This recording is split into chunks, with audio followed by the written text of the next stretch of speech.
Good morning बच्चों, आप सभी कैसे हैं? मुझे आशा है कि आप पूर्ण रूप से स्वस्थ होंगे। और बच्चों, जो ऑनलाइन के माध्यम से आपको जो भी कुछ पढ़ाया जा रहा है उसे आप बहुत ध्यानपूर्वक पढ़ रहे होंगे। और बच्चों, आज मैं स्नेहलता श्रीवास्तव आपको कक्षा 8 की व्याकरण पढ़ाने जा रही हूँ। आज मैं आपको पाठ 1 भाषा और व्याकरण के माध्यम से जो है आपको इस माध्यम से आपको बताने जा रही हूँ कि भाषा और व्याकरण है क्या। बच्चों, भाषा का मतलब होता है जो हम बोलते हैं। बहुत से लोग कहते हैं तो भाई भाषा अच्छी नहीं है, यानी जो हम बोलते हैं, जो हम सुनते हैं और जो हम पढ़ते हैं उसे भाषा कहते हैं। तो बच्चों, आपने देखा होगा कि जब से बच्चा जन्म लेता है तब से वो पहले तो बच्चों बोलता नहीं है, लेकिन जैसे जैसे वो घर वालों की भाषा यानी घर वाले जो बोलते हैं उसको वो सुनता है। पहले तो भाषा को सुनता है, जो भी घर वाले बोलते हैं तो वो उसको सुनता है और सुनने के बाद बच्चों धीरे धीरे खुद बोलने लगता है और उस भाषा को समझने लगता है। बच्चा जब वो थोड़ा से बड़ा हो जाता है और जब स्कूल जाने लगता है तो वो लिखना और पढ़ना सीखता है। पहले तो वो खाली बोलना और सुनना सीखता है, जो घर वाले बोलते हैं तो उसको वो सुनता है और फिर जो वो सुनता है फिर उसी को वो भी बोलता है। तो ये तो बात हो गई सुनने और बोलने की, ये सुनने और बोलने की भाषा हो गई। लेकिन बच्चों, जब बच्चा स्कूल जाने लगता है, जो वो 3-4 साल का हो जाता है, स्कूल जाता है, तो फिर वो जो है बोलने और सुनने से अलग हटकर लिखना और पढ़ना सीखता है। कभी बच्चों आपने सोचा कि हमें बोलने तथा लिखने की जरूरत क्यों पड़ती है? क्या बिना बोले हम अपने मन के भावों और विचारों को दूसरों को समझा सकते हैं? या कोई ना बोले और ना लिखे तो क्या हम उसके बातों को समझ सकते हैं? नहीं समझ सकते हैं। ना तो हम बच्चों बिना लिखे और पढ़े किसी की बात को समझ सकते हैं और ना समझा सकते हैं। इसलिए हमें धीरे धीरे लिखने और पढ़ने की जो है आवश्यकता पड़ी। बच्चों, आप अपने मन की बात को बिना बोले अपने भाई, माता, पिता या दोस्तों तक नहीं पहुंचा सकते हैं। इसी तरह से आपने देखा होगा कि जैसे आप घर में रहते हैं, आपका कोई रिश्तेदार जो है बाहर रहता है तो आप उस तक अपनी सूचना लिख करके भेजते हैं और उसको कुछ कहना होता है, कुछ सूचना देनी होती है तो वो भी लिख करके देता है। तो इस तरह बच्चों उसको हम पढ़ते हैं और जो हम लिख कर देते हैं वो उसको पढ़ता है। तो इस तरह तो हम लिखना और पढ़ना सीखते हैं।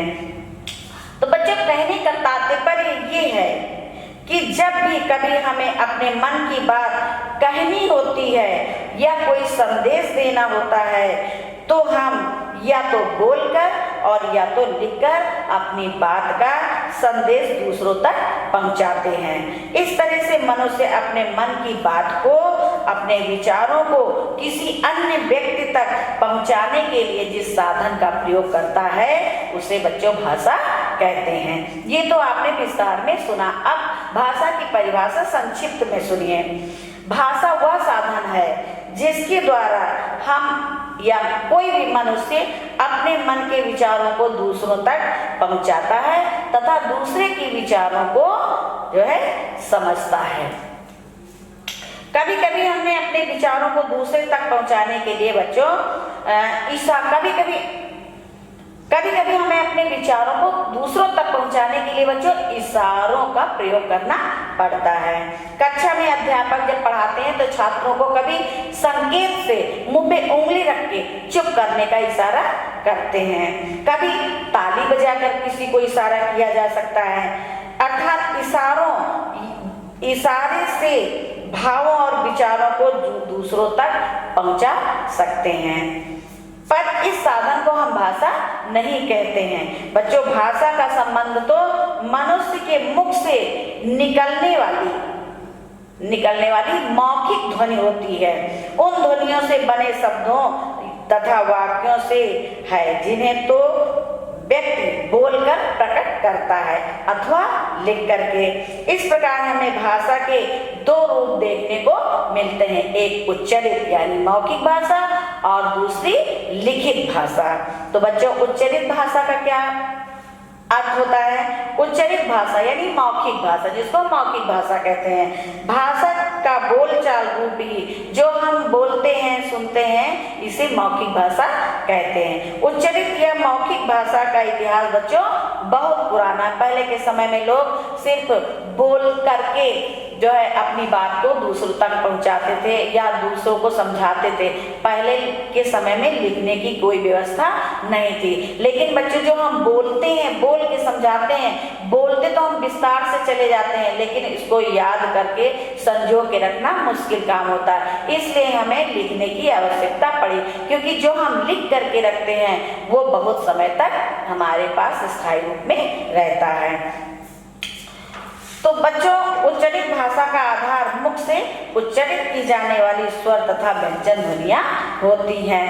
ये ध्वनियां आपस में मिलकर तरह तरह के शब्द बनाती, यानी जो हम बोलते हैं इनसे तरह तरह के शब्द बन जाते हैं। इन शब्दों का प्रयोग ही हम विभिन्न वाक्यों में करते हैं। फिर जब शब्द बन जाते हैं तो शब्दों के द्वारा हम एक वाक्य बना लेते हैं। उच्चरित भाषा का प्रयोग व्यक्ति तभी करता है जब कोई श्रोता उसके सामने होता है। बच्चों हम मौखिक में तभी बोलते हैं जब कोई सुनने वाला हमारे सामने हो। इस प्रकार उच्चरित भाषा ध्वनियों पर आधारित होती है, यानी जो हम बोलते हैं उसे ध्वनि कहते हैं। तो मौखिक भाषा जो है हमारी आवाज पर निर्धारित होती है। भाषा के इस रूप को कभी यही है कि उच्चरित होते ही समाप्त हो जाता है। भाषा का इस भाषा में बच्चों ये कमी है कि ये बोलते बोलते ही समाप्त हो जाती है, ये जो है लिखकर नहीं रखी जाती है, तो इसे कोई बहुत ज्यादा याद करके भी नहीं रख सकता है। ये भाषा का अस्थायी रूप होता है। अब आइए लिखित भाषा के बारे में समझते हैं। बच्चों जब श्रोता हमारे सामने नहीं होता है, श्रोता का मतलब होता है सुनने वाला और वक्ता का मतलब होता है कहने वाला। जब हम किसी से कोई बात कहते हैं और वो हमारे सामने नहीं है, यानी सुनने वाला हमारे सामने नहीं है, तो हम अपनी बात उस तक लिख करके पहुंचाते हैं। भाषा को लिखने के लिए हर भाषा में प्रत्येक ध्वनि के लिए कुछ लिखित चिन्हों का जो है विवरण है। ये लिखित चिन्ह ही लिपि चिन्ह या वर्ण कहे जाते हैं। जो हम लिखते हैं इन्हीं चिन्हों को हम वर्ण या लिपि कहते हैं। बच्चों वर्ण एक एक वर्ण को जोड़कर ही हम लिखते हैं, इसे लिपि कहते हैं। इस तरह से लिखित भाषा वर्णों पर आधारित होती है। भाषा का ये रूप अस्थायी रूप है, क्योंकि ये कभी समाप्त नहीं होता। बच्चों जो अस्थायी होता है वो समाप्त हो जाता है, और जो स्थायी होता है वो कभी समाप्त नहीं होता है। तो इस तरह मौखिक भाषा जो होती है वो अस्थायी होती है, उसको कभी याद करके नहीं रखा जा सकता।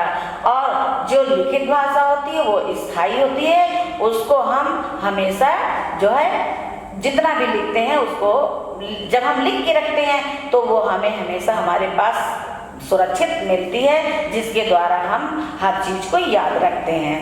अब बच्चों उच्चरित भाषा और लिखित भाषा में अंतर। उच्चरित भाषा में कुछ और होता है और लिखित भाषा में कुछ और नियम होते हैं। जैसे उच्चरित भाषा का बच्चों कोई आधार नहीं होता। जो हम मौखिक बोलते हैं इसका कोई आधार नहीं होता है, हम बोलते ही चले जाते हैं, लेकिन उसका कोई आधार नहीं होता है। लेकिन लिखित जो है भाषा का बच्चों आधार होता है। जो हम लिखते हैं वो हमारे पास एक प्रूफ के रूप में होता है।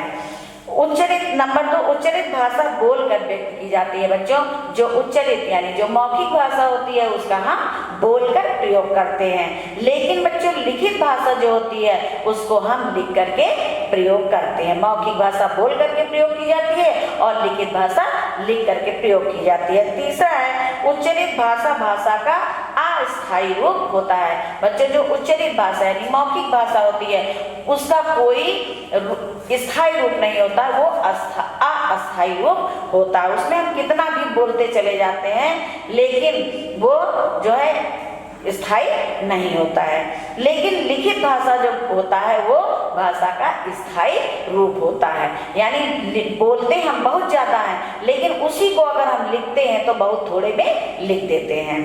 अब चौथा नंबर है उच्चरित भाषा गतिशील होती है। बच्चों, जो उच्चरित भाषा होती है यानी जो हम मुख से बोलते हैं यानी मौखिक भाषा, वो क्या होती है, वो गतिशील होती है। यानी हम कुछ भी बोलते हैं, कुछ समझाते हैं तो हम उसको बोलते रहते हैं, बोलते बोलते वो भाषा का बहुत बड़ा आकार हो जाता है, बहुत बड़ा रूप हो जाता है। लेकिन जो लिखित भाषा होती है बच्चों, वो स्थिर होती है, उसको हम बहुत थोड़े में लिख देते हैं। अब पांचवा है उच्चरित भाषा एक प्रधान रूप है। बच्चों, उच्चरित भाषा जो है वो प्रधान है, वो बहुत बड़े रूप में आपको बहुत विस्तार से समझाई जा सकती है। लेकिन जो लिखित भाषा होती है वो गौण रूप यानी बहुत थोड़े में, जो चीज हम समझाते हैं उसको हम बहुत देर तक बोलते हैं, और जो चीज हम लिखते हैं उसको हम बहुत थोड़े में लिख करके समझा देते हैं। तो ये तो बच्चों हो गई लिखित भाषा और उच्चरित भाषा यानी मौखिक भाषा। अब आप लिपि के बारे में समझिए। बच्चों, जो भाषा होती है जब हम उसको लिखते हैं तो वही लिपि कहलाती है। लिपि का मतलब होता है किसी भाषा के उच्चरित रूप को प्रस्तुत करने के लिए लिपि का प्रयोग किया जाता है। जैसा कि आपको बताया गया है कि प्रत्येक भाषा के उच्चरित रूप को लिखित रूप में बदलने के लिए हम उसको लिखित चिन्हों या वर्णों के द्वारा प्रस्तुत करते हैं। लिखित भाषा में वर्णों की इसी व्यवस्था को लिपि व्यवस्था कहते हैं। अब बच्चों आइए व्याकरण आपको बताते हैं। व्याकरण किसे कहते हैं? व्याकरण का मतलब होता है बच्चों जो हम भाषा बोलते हैं और लिपि लिखते हैं। लेकिन अगर व्याकरण ना होती, व्याकरण का मतलब होता है बच्चों सही नियमों का पालन करना।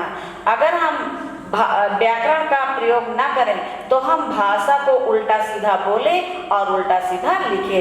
लेकिन जब हम व्याकरण का प्रयोग करते हैं तो उसी को हम बहुत शुद्ध रूप में बोलते हैं और बहुत शुद्ध रूप में लिखते हैं। जैसे बच्चों हम कहें कि ये पंखा चल रही है, तो भाषा में तो हमने बोल दिया पंखा चल रही है, और लिखने के लिए भी हम लिख सकते हैं कि पंखा चल रही है। अब इसमें हमें व्याकरण का ज्ञान नहीं है, लेकिन जब बच्चों में व्याकरण का ज्ञान होगा तो उसको हम लिखेंगे पंखा चल रहा है। व्याकरण में बच्चों कर्ता, क्रिया और कर्म का प्रयोग किया जाता है। पहले हम कर्ता का प्रयोग करते हैं, फिर हम पहले हम कर्ता का प्रयोग करते हैं, और फिर हम क्रिया का प्रयोग करते हैं, और फिर हम कर्म का, यानी हर चीज को हम नियम से करते हैं। यदि भाषा के नियमों का ध्यान न रखकर हिंदी में कोई कहता है कि बच्चा पी रहा है दूध, तो बच्चा पी रहा है दूध, तो ये गलत अर्थ होगा इसका। यहाँ पे होना चाहिए बच्चा दूध पी रहा है। अगर हम व्याकरण के नियम का पालन करते हैं और व्याकरण की हमें जानकारी है तो हम कहेंगे कि बच्चा दूध पी रहा है। अब भाषा बच्चों व्याकरण में हमें एक और नियम की जानकारी मिलती है जो दूसरों और मतलब जो ये बताता है कि हमें नियमों के आधार पर किसी भाषा के वाक्यों का सही प्रयोग कैसे किया जाना चाहिए।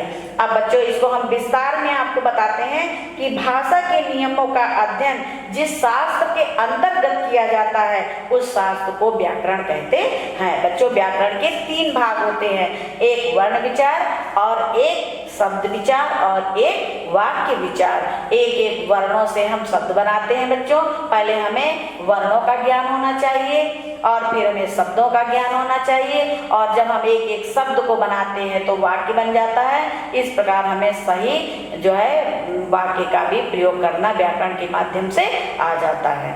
अब आपको ये पाठ बहुत अच्छे तरीके से समझ में आ गया होगा बच्चों। बहुत ध्यान से इस पाठ को पढ़ना। पाठ में मतलब जो हम नोटबुक्स आपको दे रहे हैं उस नोटबुक के माध्यम से आप जो है पुनः इस पाठ को पढ़ना और जो भी लिखा गया है उसको बहुत अच्छे तरीके से लिखना और याद करना। धन्यवाद।